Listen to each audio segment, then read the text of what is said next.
Hola a todos, ¿cómo están? Bienvenidos a un nuevo episodio de su podcast favorito de PNL y Principios para tu éxito.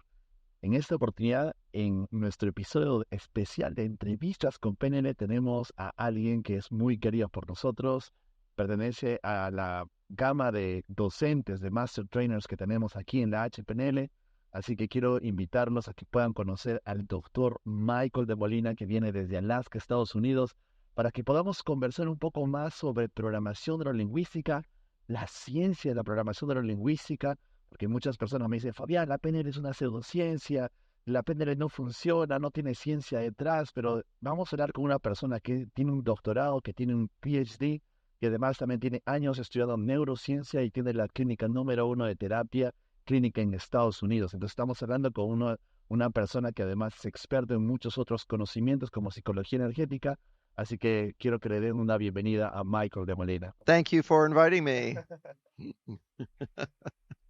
Entonces, con el propósito de poder hacer esta entrevista, la voy a dirigir en inglés, voy a conversar con Michael en inglés y ustedes van a estar viendo la traducción y los subtítulos en este video para que puedan entender un poco más y mantengamos la fluidez de esta entrevista. Primero quiero presentarles a Michael directamente. Esto en realidad es un resumen de lo que ha venido logrando durante más de 35 años en su desarrollo en todo lo que les había comentado, ¿no? El doctor Michael DeMolina ha sido Master Trainer de EFT desde el 2010. Integra su conocimiento y pasión por la sanación energética, la psicología energética y las tradiciones curativas indígenas con un enfoque de atención sensible al trauma. Michael es un diplomado de psicología energética y es presidente emérito de la Asociación Nacional de Qigong y fue seleccionado como experto nacional en Qigong y Tai Chi por la Universidad de Illinois. Michael es un veterano. Se formó como médico del ejército y sirvió en las ciencias del comportamiento, logrando finalmente credenciales como consejero maestro en adicciones y Master Trainer en programación neurolingüística también.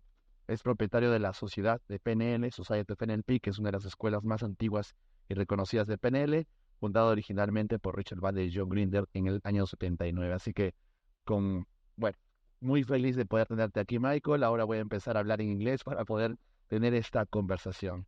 So thank you, Michael, for being in this podcast. Thank you so much for inviting me. It's wonderful to be back in Peru again. This is my second home. I love it. I love that you said that. Yeah. We have been doing many trainings through these last 5 years, I believe. I think we're on 8 years now, and this is my 12th trip over 8 years. Because some years is twice a year. I'm really happy to have you here with all the master trainings that we have here in AHPNL. So thank you for being here always. Mm-hmm. So it's always a pleasure. Let's talk about your trajectory. You have studied many things, energy psychology, NLP. You have been in the field of NLP from the beginning, I believe, from the 1998. 88. So you have been a long way in the field of NLP. And also you are a therapist, you are a doctor, you are a PhD. Yes. And also you own a clinic, the number 1 clinic in Alaska in the United States. So can you tell us more about what you have achieved through this year? Because what I want to show the people is that, because I teach NLP and hypnosis for engineers, entrepreneurs, business persons, salespeople, but it's better if we hear that from a person that have studied from the perspective of neuroscience, therapy, psychologist. So please let me know what is your trajectory of studying these technologies? Well, first thing, I just want to acknowledge everyone who works at Wisdom Traditions in Anchorage, Alaska, the clinic. We're going on our 20th year now as a clinic, and we just won the Best of Alaska gold medal. And the celebration is tomorrow. I'm going to miss it because I'm here, but my entire clinic will be at the celebration. Yeah, and that's our 6th year in a row winning the Best in Alaska. Best one in Alaska. Yeah. That's very good to hear. Yeah. So let me know, when did you start learning NLP? So you're asking, when you ask about trajectory, you're asking, like, you want my life story of how I came across everything? But yes, we would like to hear about how did you get into the NLP field, and then you belong in the field like many years because you find something in the NLP field, right? Yes. So what is that about? Okay. So my story is that I grew up in Miami, Florida, and I didn't have enough money to go to college, and so I joined the Army to become a counselor. And so I went to the Academy of Health Sciences in Texas and studied for an entire year how to be a counselor in uniform for active duty troops. And part of the training then in 1988 was a module of neurolinguistic programming. So, of course, I'd never heard of it before. I didn't know anything about it. But what's important here is that I didn't know that it wasn't psychology because all of our other modules were psychology that you would learn in, university. And I was learning NLP right at the same time. So then I was assigned to go to Alaska. That's how I got there. And they immediately put me in charge of the addictions clinic there. And I was only 21 years old, but one of the things about in the military is that you get put in charge of really big things really quickly. And so I've been using NLP since day one of being a therapist. And so I worked 4 years in the military in addictions, and then I moved to one of the hospitals and ran their adolescent floor, their adolescent inpatient for another several years. And then I went to the biggest hospital in Alaska and then was management in their addictions unit for another 10 years. And then I opened up my own clinic, Wisdom Traditions. NLP for treat addictions, people that are Yes. drugs and those kind of things. And the reason I became an expert in trauma was because when I was in the military, the people who were getting in trouble, like they were getting in trouble drinking or getting in trouble, like starting fights in the bars or something like that, they would get assigned to me to be their counselor. And a lot of them were very much older than I was, and they outranked me as well because I was young, but I also didn't have a lot of like military rank, and they had a lot. But many of them were in Vietnam, in the Vietnam War. And so even at a very, very young age, I was treating them with NLP and treating Vietnam War trauma just in my first couple of years out of the academy. So then when I went to the adolescent unit and I went to the other hospitals, I just continued my learning journey on anything that I could find could work to relieve people from trauma. That sounds great. So you were using NLP to treat trauma, right? Yes. So how we are going to get into those kind of questions. So then when you start using NLP, you develop some interest in some other technologies, right? Like energy psychology, EFT, and you learn Tai Chi, Qigong. You're a master in Tai Chi and Qigong. You went to China. So can you Hmm. tell us more about that? Sure. So the sequence was in the military, I would take different martial arts. And so when I was assigned in this place, I'd say, well, who's the highest level master trainer? And I would take that martial art. And then you go to the next military base and learn that martial art. And so I'd actually taken several different martial arts. And then I figured out on my own that each martial art is based in a certain philosophy of life because Taekwondo is from Korea, Karate from Okinawa, Japan, Kung Fu, Wushu from China, and they all come from different parts of the world with different philosophies. So I thought to myself, I want to read the book of philosophy from each one of these cultures and then find the one that aligns best with me, and then find out which of the martial arts that I want to learn based on which philosophy it came from. So eventually I read the Tao Te Ching, which is the just very short 5,000 words uh, uh, scripture or text from the Taoist philosophy. And it's all about like nature and balance and vitality and energy. And I said, this is great. This is me. I love nature, balance, always try to keep, relaxed even in a stressful situation. I love this idea of simplicity, keep things as simple as I can, no matter how complex the world gets. Just keep things simple. Well, I wonder which martial art is attached to this one. And then I learned it was Tai Chi. So then I sought out the highest level master in Tai Chi that I could find at that time, studied for many years. And actually, it was that teacher who said, I won't teach you the martial art of Tai Chi unless you learn Chi healing.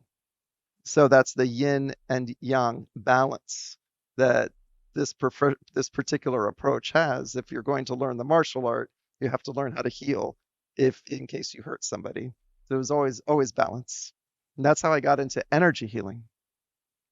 So then I went to the National Qigong Association of the United States, and I met people there. And in my first year of attending, I met several people, and they said, "Well, why don't you join our board of directors?" And I said, "Well, I'll run and see if people, vote for me." And I ran, and I got elected to the board of directors. So then another year passes, and the past chairman of the board, his time was up, and so the board had to choose, well, who's the next chairman of the board? And then they all chose me. So I was the chairman of the board for 3 years.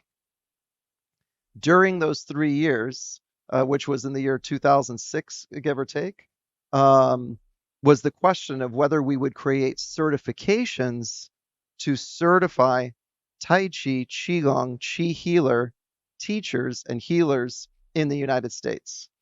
And there were a lot of people that did not want a certification. They're like, I don't want to have to go to somebody else's school to certify me. I already know what I'm doing. I already know.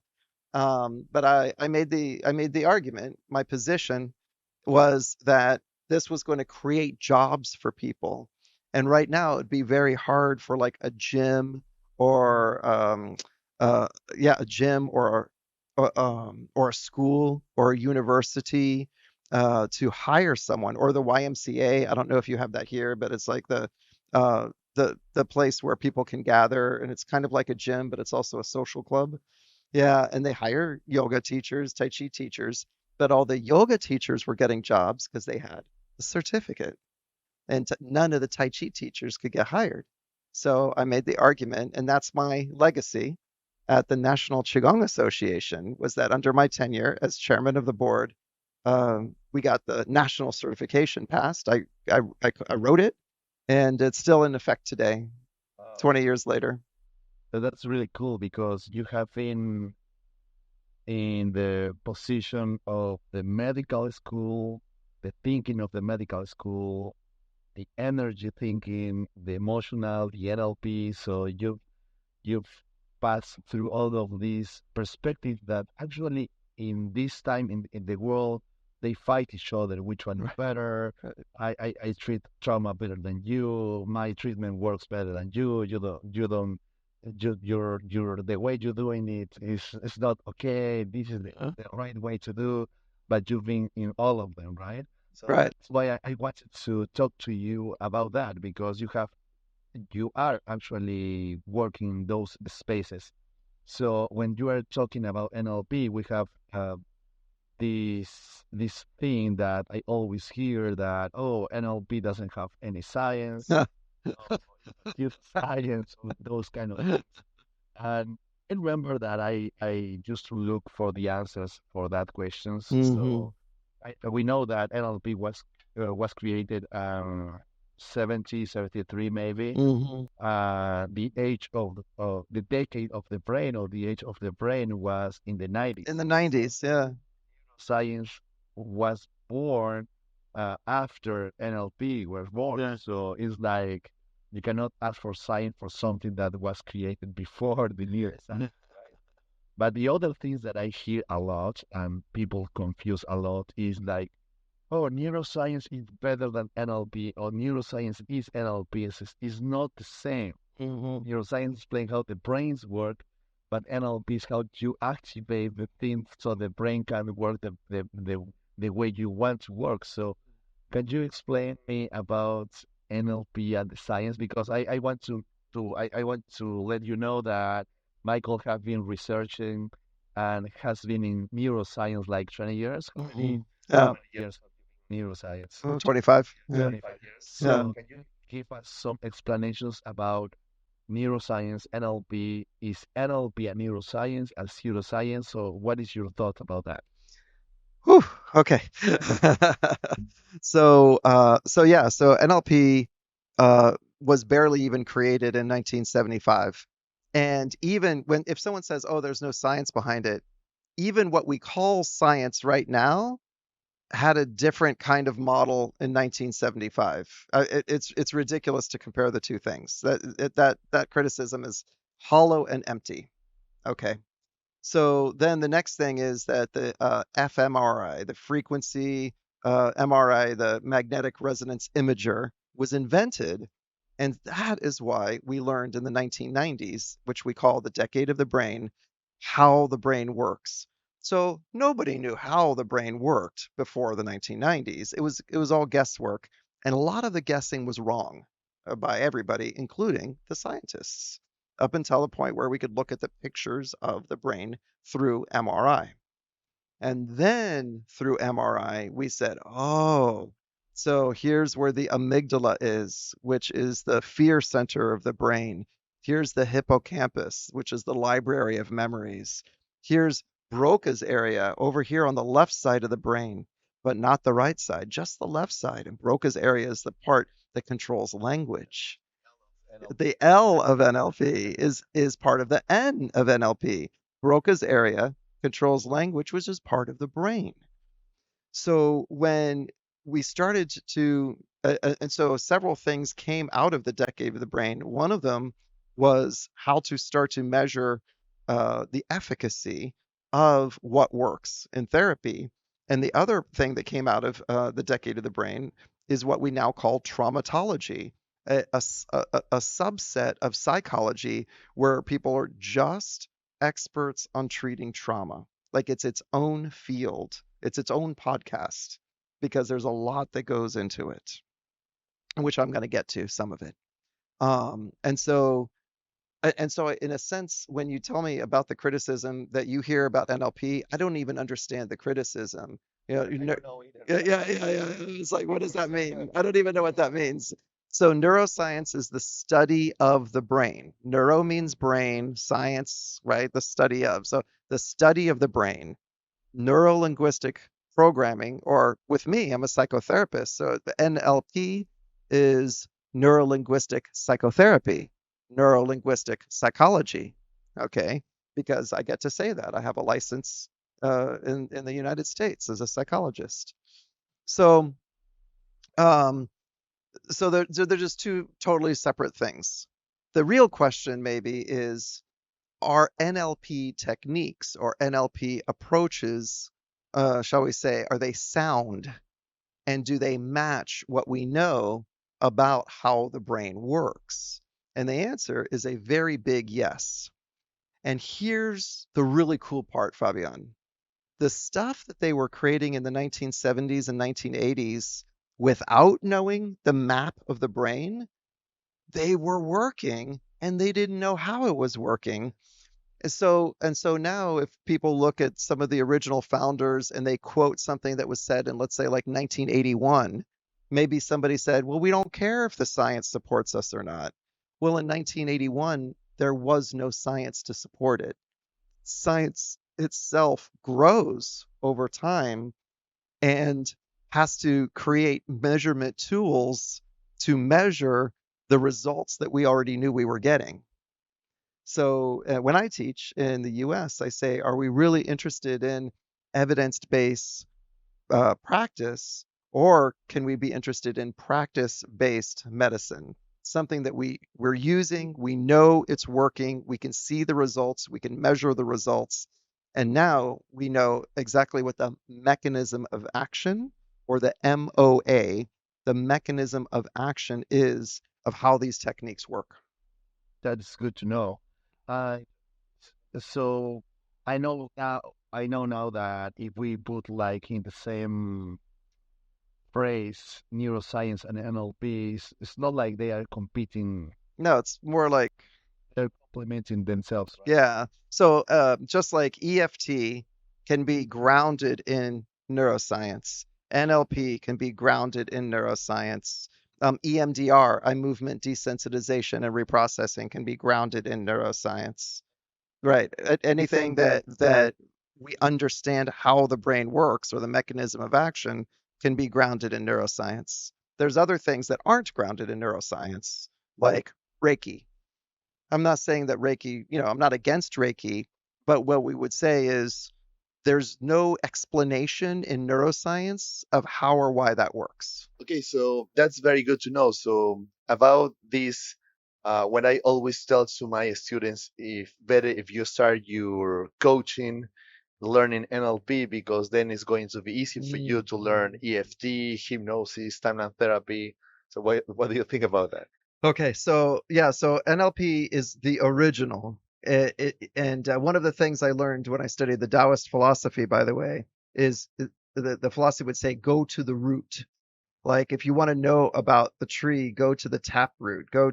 You don't bother with the branches and the leaves. You go straight to the source material.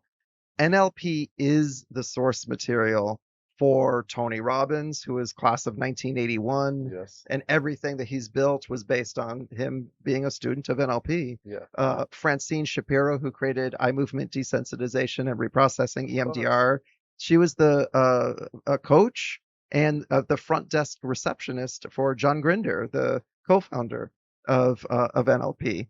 And she got her idea of eye movement, which she created from John and Robert Dilts. And you could say, for instance, by the way, about your other question about neuroscience, that because Francine Shapiro took this one thing from the library, the huge encyclopedia of all of the techniques of NLP, and she created an entire force of trauma work in the world of psychology. So in this example, psychology follows NLP. NLP doesn't follow psychology, right? The world of therapy has gotten many of its best ideas from this rich soil of NLP going all the way back to 70s and 80s and 90s. And the other thing is sometimes, again, someone might criticize something that was said in 1978 as if it's what you and I would believe or what you and I would teach today. And of course, NLP changed. NLP models excellence. So NLP is always growing. NLP is always getting rid of any technique that doesn't work. It goes behind. We don't use it. We don't teach it anymore. We only teach things that have now 45 years of proof Yes. of what actually works. But I want to give credit to Francine Shapiro because she would then be the first person who took one aspect of NLP, eye movement, and created science around it on her own. And she did her own research, and she got EMDR approved by the American Psychological Association, which is, the golden threshold for anything that's considered science in the US. And I know because I worked on getting EFT tapping approved by the American Psychological Association. We got that approved in the year 2012, November of 2012. Yeah. That's really good to know, because when you hear about these stories in NLP, so somebody there saw something in NLP and then they created another thing that now they are using that in a clinical way. I mean, science based. Yes. So when you hear like NLP doesn't have science, so those kind of things, like, doesn't make sense if you follow the story. Everything that NLP developed sometime in the past created the way for some new technologies that are science based, that are used in the clinical sector, right? Yeah. Well, I'll give you another example, something, that will make sense as we talk about 50 years of history of NLP. So in the 1970s, one of the reasons that they used the word neuro was actually very, what we would consider simplistic today. But keep in mind, 1975, what did we know? They were fascinated by the fact that all of our subjective experience was actually coming through the five senses. I mean, if you think about it, it's obvious today, and we teach it in every single primary school, elementary school in the world, and we know to include kids in the visual, auditory, kinesthetic, olfactory, and gustatory channels. We all know it. But in 1975, we didn't, right? We, the society, civilization, didn't really put that together until the original co-founders and that original circle of geniuses were originating that idea. Say, oh, learning has to include all five senses. The map is not the territory, which means that the objective universe must come through our five senses in order for us to even imagine what the territory looks like and sounds like and feels like. And so for us to help people with memory, with mnemonic devices, with learning strategies, with motivational strategies, has to be coded in some way. I mean, there was a person who had that thought the first time. It was not the field of psychology. It was the field of NLP that came up with that. And because of the nature of us producing world-class coaches for the last 50 years, somebody who was in a class at one point came out with that idea and said, oh, I'm going to write a book on that. I'm going to write a book on how to teach children. Or another person says, oh, I'll write a book on how to parent better. I'll write a book on how to sell cars better using this method. Oh, I'll write a book.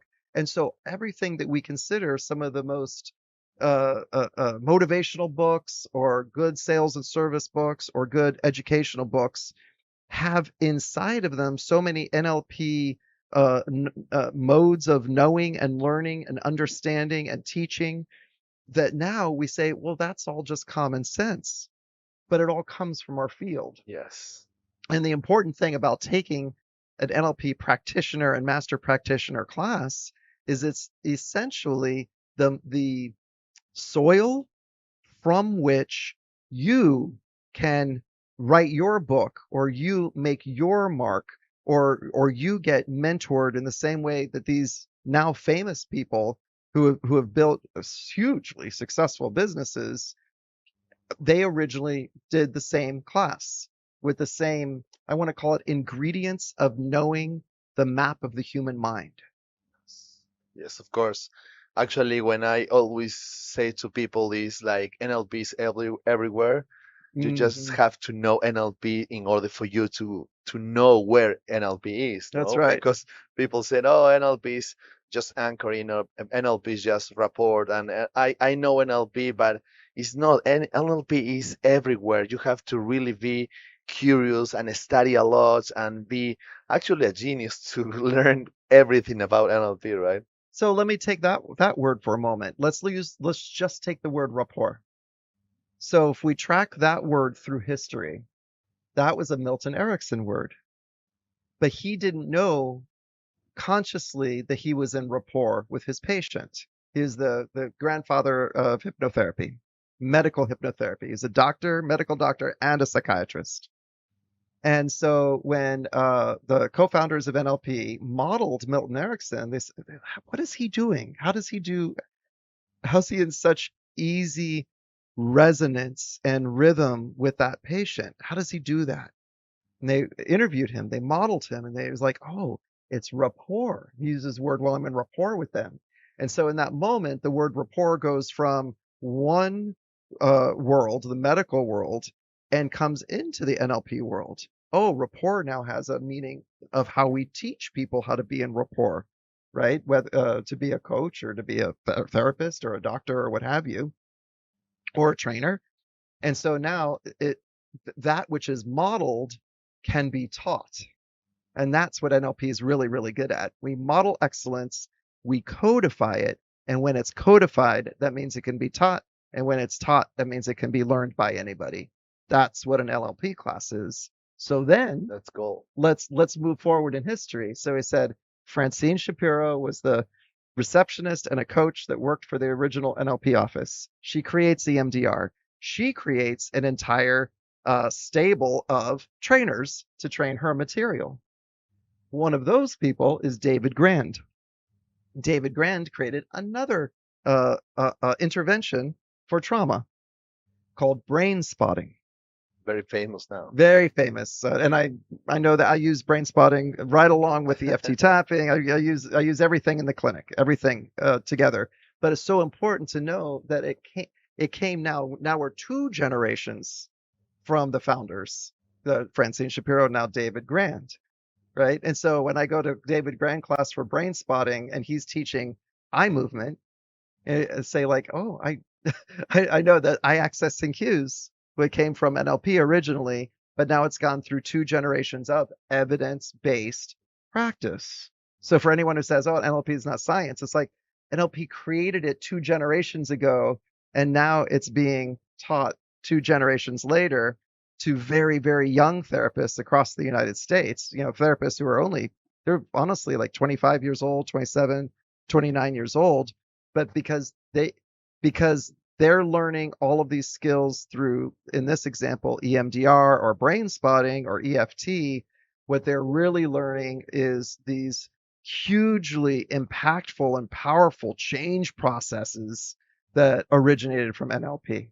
Yes. And then David Grand, he doesn't call it rapport. That's why I wanted to share this story, because he says, well, what's the neuroscience of rapport? And he says, well, it has to do with our limbic system. So our limbic system is our emotional brain and our midbrain, right? And so right now, Fabián and I are sitting, let's say, 2 or 3 feet apart from each other. We're in each other's limbic resonance. So these are science words. And so if I'm upset and agitated and everything else, and if I was nervous doing this, he would feel it, right? Or vice versa. But since we're both grounded and we're centered, we have self-mastery of our thoughts and our feelings and our experience, we cannot not be in rapport with each other. And there's a central nervous system, neurological, neuroscience reason for that, because we have limbic system resonance. So does it make it more sciencey that I use the fancy term? Yes. Limbic resonance. Does it make it less so if we use the word rapport? It's the same thing. With a lot of things in NLP, we have actually different sciencey words, right? So Right. that's really cool to know. Yeah. So let's explore a little bit of that. There is other things that actually I want you to share, because you are a psychologist, you're a therapist and a PhD, a doctor, about NLP is not psychology, or some of the psychologist people says something like, oh, NLP is nothing, psychology is better, NLP doesn't have any science. So there is this battle against psychologists and NLPers when I just think about what is your greatest intention of those perspective of helping people is like it's the same. You are looking for a healthy mind, a healthy body, a healthy person. So what is your thought about that? Okay, yeah. So I guess I'll answer this question in a couple of layers. So first of all, I would say this is another so hollow of a criticism that I'm not even sure what's being said. If a psychologist is criticizing NLP, I promise you that they haven't taken an NLP class. Yes. And so I will say this. If you're watching this and you're a psychotherapist, you're a psychologist, psychiatrist, or medical doctor, and let's say that you have some kind of a question about NLP, and I'm about to speak for Fabián, I'm going to ask you as a colleague, call him and interview him about what is contained in a class. I can tell you, as a 35-year psychotherapist who is a very successful trainer on my own, that there's no conflict between the 2 fields. The only difference is that we went to a whole bunch of school in university and we studied abnormal psychology. And in the US, there's this book called the Diagnostic and Statistical Manual, or the DSM, that is a list of all of the all the diagnoses. So the D of all of the diagnoses. And so the difference in job description is that a therapist's job and their license gives them the right to diagnose a problem, depression, anxiety, trauma, bipolar, etc. Like that's something that coaching should not do. It's not a coach's job to diagnose, and it's not a coach's job to treat a diagnosis. So as long as everyone understands where the healthy boundaries are between the two fields, that's the boundary. So leave the mental health diagnosing and treatment to the psychologists and psychotherapists. That's our job. I believe that every clinic should be partnered with coaches, and that all the coaches should be partnered with therapists and doctors, because the job description is different. So primarily, the job of, let's say, to make a diagnosis of panic disorder, there's signs and symptoms, and maybe the psychiatrist gives a medication, maybe an antidepressant, maybe an anti-anxiety medication. Maybe the therapist talks with the person so that they can learn a meditation skill. Mindfulness is very popular these days. Let me teach you how to breathe. Another very popular therapy is called dialectical behavioral therapy, DBT. And in my clinic, we run a DBT group. Actually, we run two DBT groups, one in the day, one in the evening.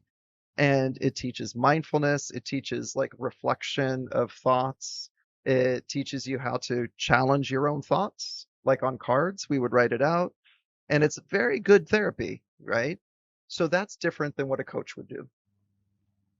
At the same time, a coach's job description would never say, "Oh, you have a panic disorder." No, the person would walk in, they'd say, like, "When I go home, I'm really stressed," or "When I get off work, I'm really stressed." And a coach's job description is not to diagnose and not to treat, but instead to give tools to the person that can change their experience at the central nervous system level. That's what traumatology is. That's what NLP is.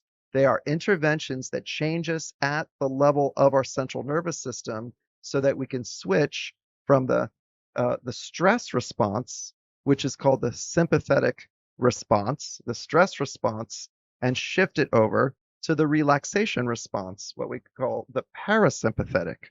So you could use the not science words, stress, relax, or you could use the sciencey words. It's okay. Sympathetic, parasympathetic. It's the same thing, because they're just words that describe the same experience in our body.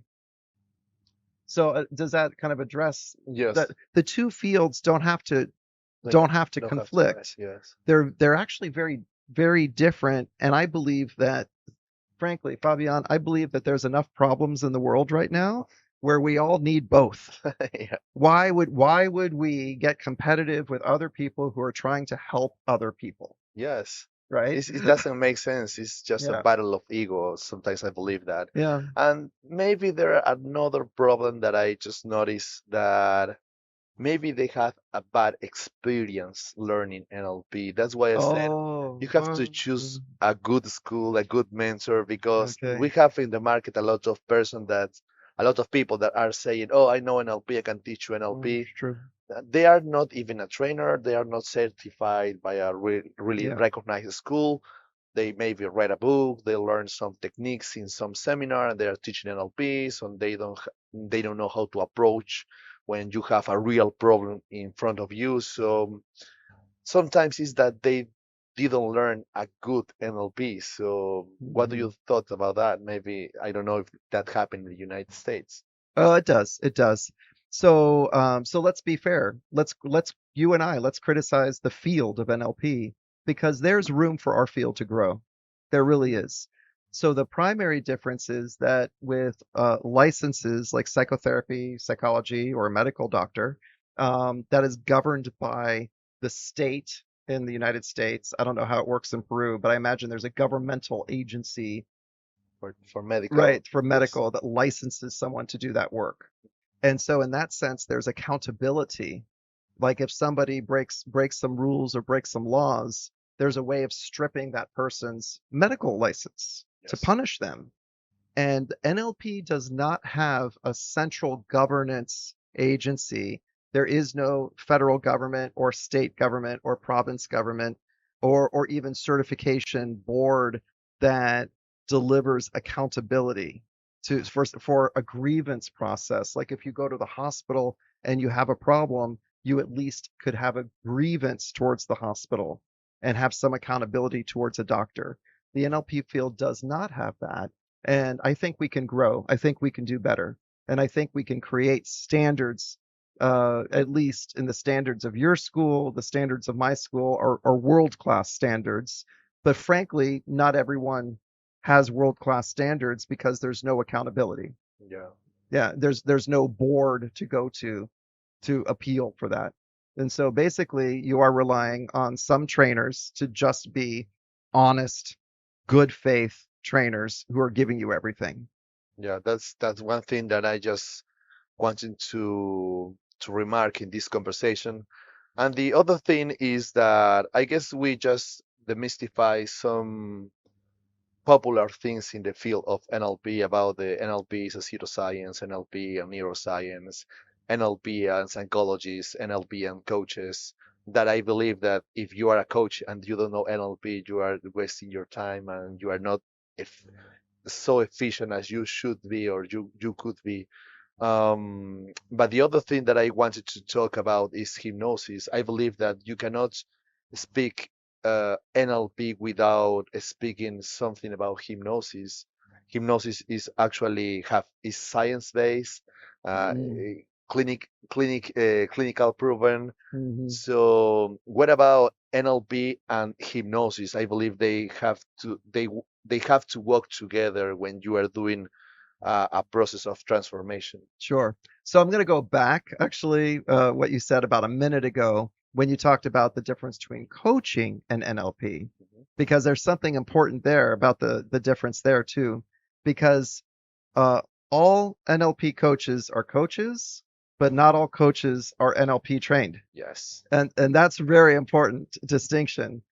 So what's the difference? Just like I was saying, everyone has a job description.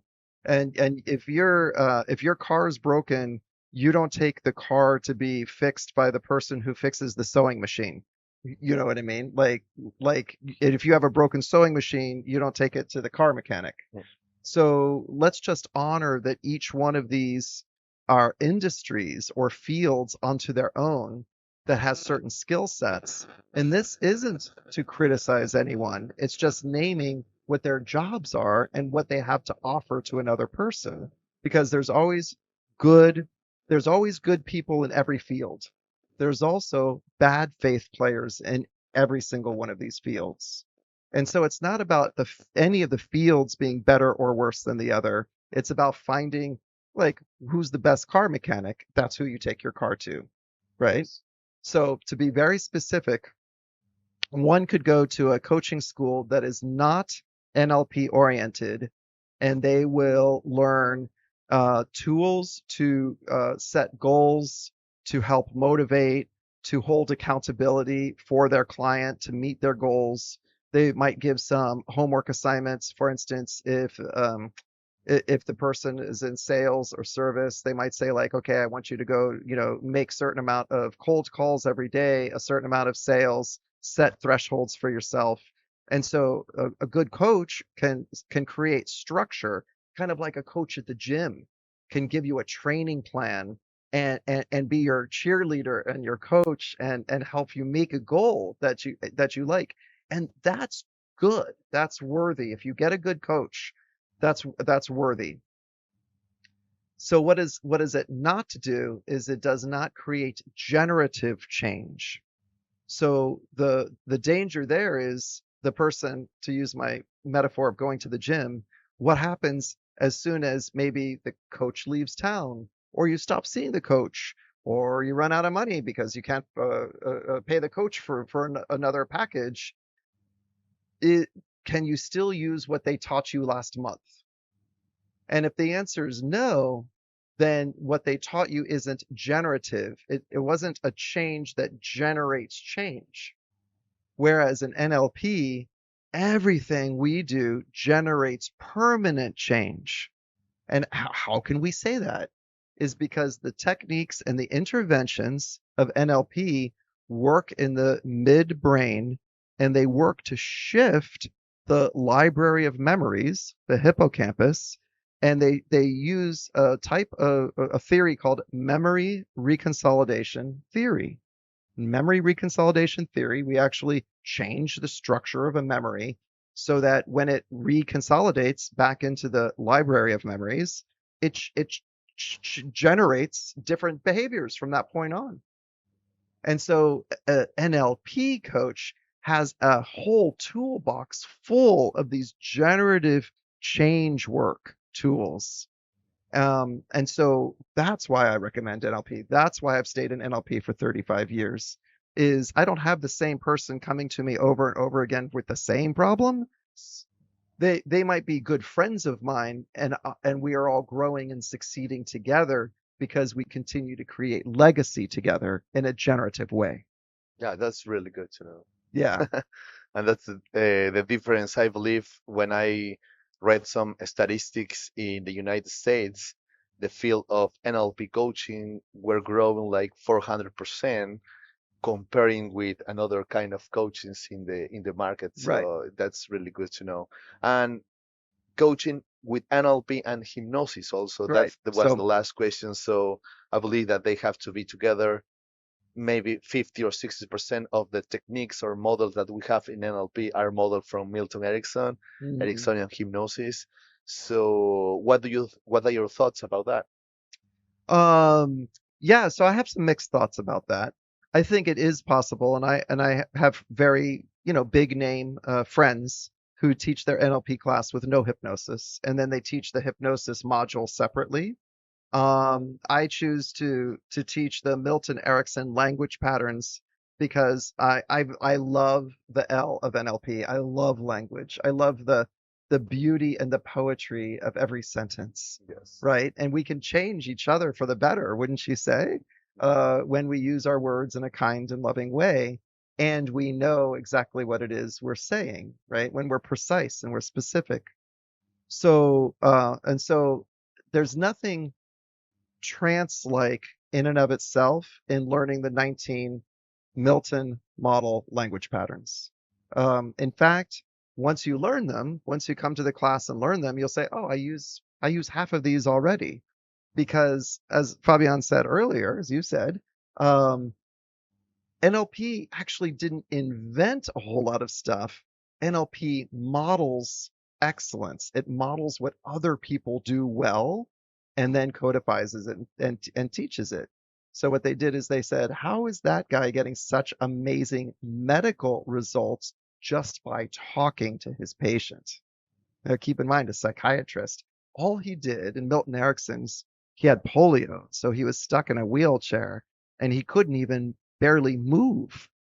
And there, towards the end of his life, people would come from all over the world to be in his one-car garage, and he would just tell stories. And they would come with different medical diagnoses, and he would just give these little assignments to people, like, I think you should go rake the yard of your next door neighbor.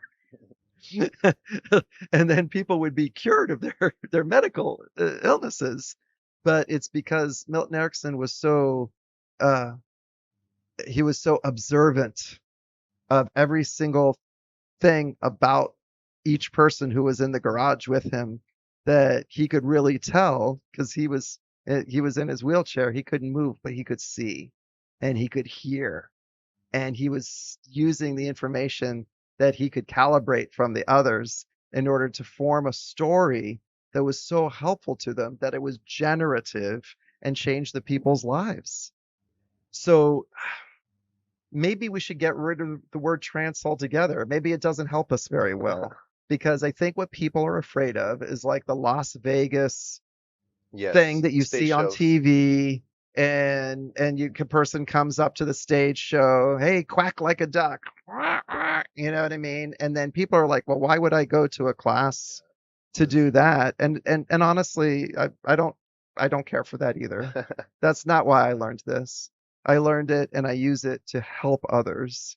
And all all these language patterns do is there's language patterns that stress us. They could be very trauma-based sentences or words that people use. I think we all know what I mean. But there's also language patterns that help us feel safe, right? And our body wants to be safe. And when the body's not stressed, when it's relaxed, and when the body knows it's safe, then the natural healing part of our bodies is able to start to work. Our immune system starts to work. Two things on that. The World Health Organization studied the relationship between stress and disease like 25 years ago. And the World Health Organization found that 70% of chronic illnesses were based just in stress. Just in stress. So anything, whether it's EFT tapping, the relaxing language patterns, let's call it something else, right? Language patterns that give you peace or calm or safety in your body or safety in your emotions. When your shoulders relax, your body starts to heal, whatever it is that maybe somebody is suffering with, right? And so let's get rid of the word hypnosis and let's just teach people to say, like, you can come to an NLP class and learn how to be safe in your own body. Yeah. That's very comfortable to hear that, because there is these misconceptions about the word hypnosis. Yeah. Sometimes I have people, oh, you're just going to learn how to relax and to be just feel safe in your own body, in your own feelings. Yeah. So those are the things that we have to say to people, so they don't get scared with the word hypnosis. Like quack like a chicken. Yes. Yeah. All right. We promise you won't be quacking like a chicken unless you want to quack like a chicken. Unless, yes. If you want to, then we're not gonna I used to do stage shows in my hypnosis classes, so I don't do that anymore because people have these misconceptions. So to finish, Michael, to give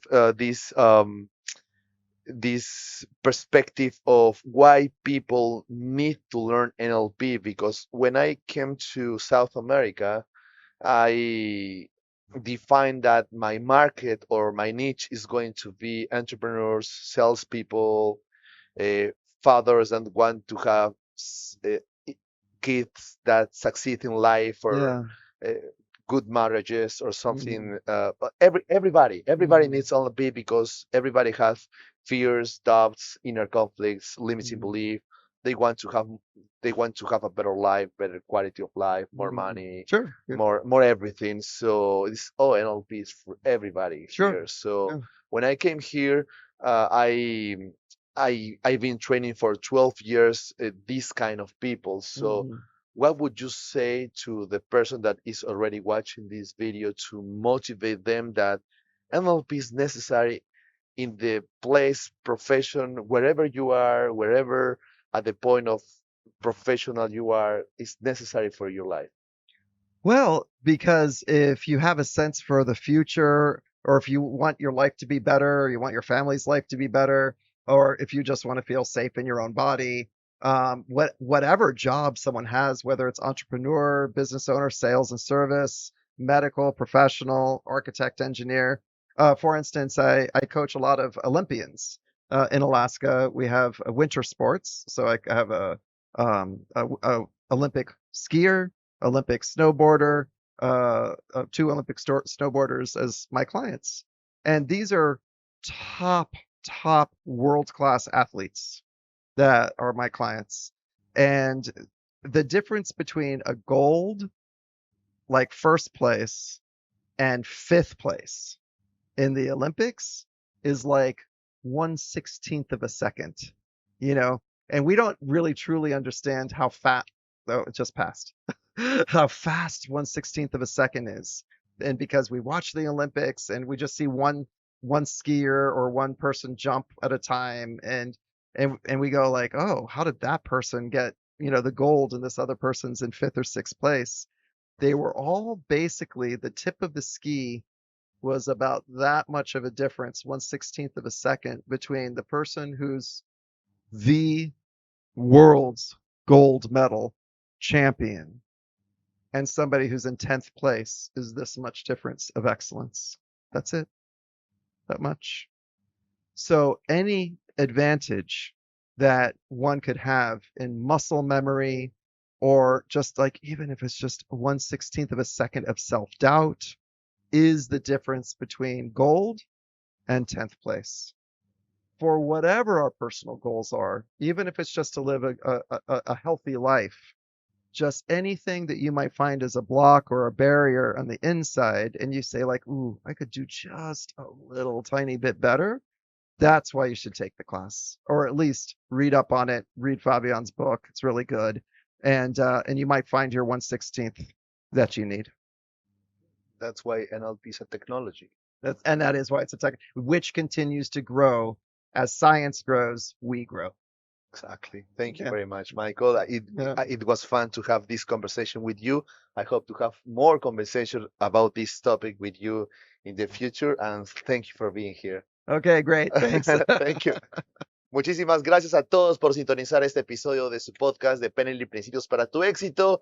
Creo que hubo mucha información enriquecedora en este podcast, muchos datos curiosos de la historia, el desarrollo de la PNL, cómo la PNL ha contribuido a otras ciencias que puedan desarrollarse en el mundo clínico.